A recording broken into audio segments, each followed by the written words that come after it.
Hello दोस्तों, अगर आपके पास भी सेविंग अकाउंट और आप अपने खाते में नगद पैसे जमा कराते तो ये वीडियो आपके लिए। तो वीडियो को पूरा समझने के लिए अंत तक जरूर देखें और आपको अच्छी लगे तो अपने दोस्तों के साथ शेयर और लाइक ज़रूर करें। तो अब सेविंग अकाउंट में कैश जमा करने पर देना पड़ेगा भारी टैक्स। आरबीआई की नई गाइडलाइंस जारी, सेविंग अकाउंट के ऊपर आरबीआई की नई गाइडलाइंस।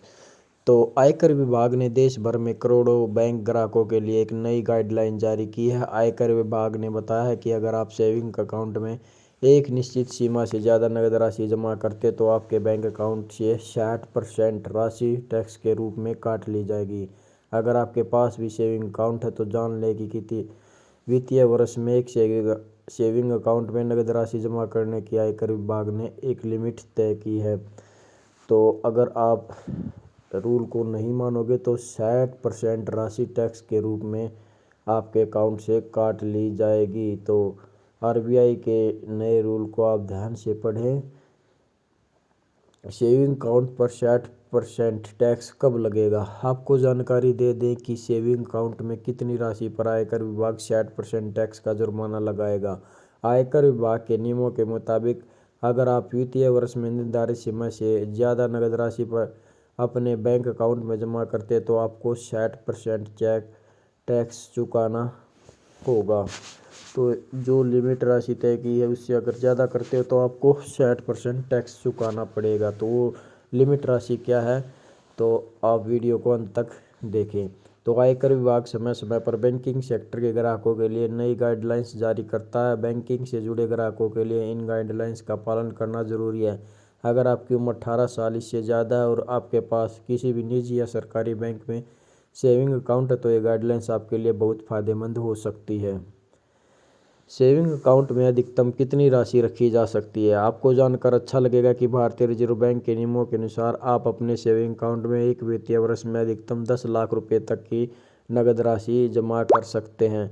नई गाइडलाइंस के मुताबिक अगर आपके सेविंग खाते में एक वित्तीय वर्ष में 10 लाख से ज़्यादा पैसे जमा होते तो आपको इस बारे में आयकर विभाग को पूरी जानकारी देनी होगी। पहले बैंक ग्राहक अपने अकाउंट में 50,000 रुपये या उससे अधिक ज़्यादा कैश एक साथ जमा कर सकते थे, लेकिन अब यह लिमिट बढ़ाकर 2.5 लाख रुपये कर दी गई है।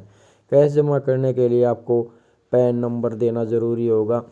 तो 10 लाख रुपये की ये जो राशि बताई है यहाँ तक आप जमा कर सकते हैं। ये बात हो रही है सेविंग अकाउंट की। दो तरह के अकाउंट होते हैं, सेविंग और करंट अकाउंट। तो करंट अकाउंट में 50 लाख तक की सीमा है और सेविंग अकाउंट में 10 लाख तक की। तो बड़ी रकम रखने पर सेविंग अकाउंट में 60% टैक्स लगेगा।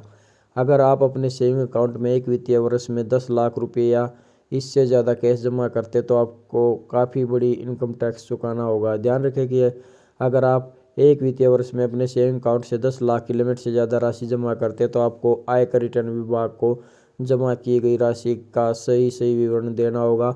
आपको आय का स्रोत भी बताना होगा। अगर आप आय का स्रोत नहीं बताते तो आयकर रिटर्न विभाग जमा राशि पर 60% टैक्स लगा सकता है। तो मेरे कहने का मतलब ये है, अगर आप 10 लाख तक तो बैंक भी आयकर विभाग को सूचना नहीं भेजता। अगर आप 10 लाख से ज़्यादा जमा करते हैं तो बैंक सीधे आपके पैन नंबर से आईटीआर को सूचना भेजता। तो आईटीआर आपसे जानकारी मांगता कि आपके पास ये पैसा आया कहाँ से। तो आप मुसीबत में पड़ सकते हो। अगर आप सही जवाब नहीं दे पाते तो आपका 60% अमाउंट डिडक्ट हो जाएगा। तो 60% टैक्स कब लगेगा, तो अब मैंने आपको बता दिया था। धन्यवाद।